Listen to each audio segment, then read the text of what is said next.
Professor Angeliki Ziaka, thank you so much for agreeing to talk to us. Thank you very much. It's a great opportunity to meet you and to know about your great project. In Greece there is the so-called Old and New Islam. The Old Islam, the indigenous Islam that still exists from the 15th century. And Muslims are located here thanks to the Ottoman Empire, but also some of them, they have been later ex-Islamized during the 17th and 18th centuries, what we call the Pomaks of the region of Thrace, indigenous people.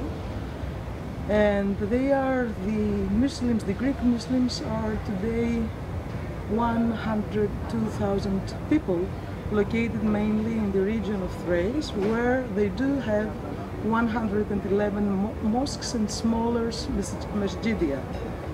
And they also have a lot of facilities as they are Greek citizens.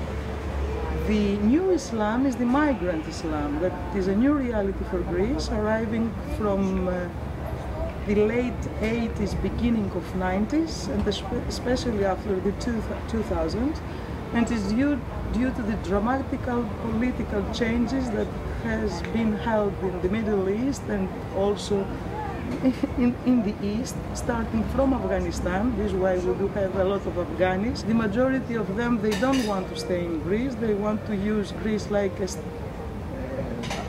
first point of entrance in Europe. And it's also feeding into the right-wing politics, the rise of parties like the Golden Dawn. Yes. This is, I think, the rise of the extreme right politics is due to the economical crisis that we do have in Greece during the last 6 years.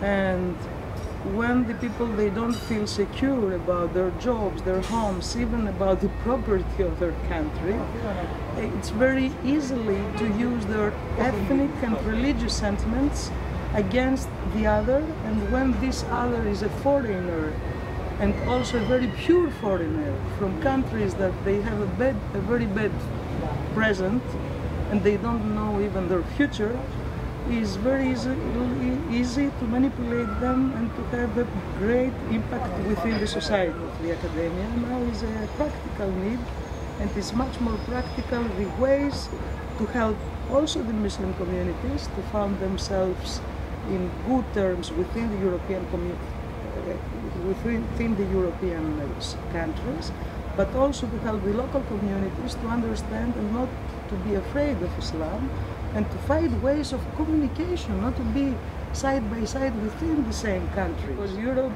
has established the human rights. Europe has to give priority also to the good implementation of human rights, not only for papers, for the European bureaucracy, but in reality for the countries and the people, because this will reflect the European countries in good or bad terms.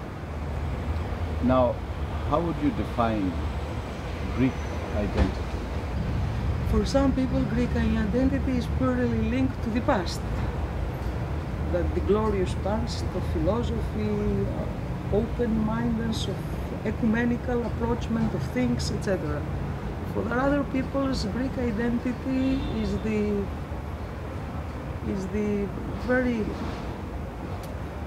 the past after mainly the Ottoman Empire, that is linked mainly to Christianity and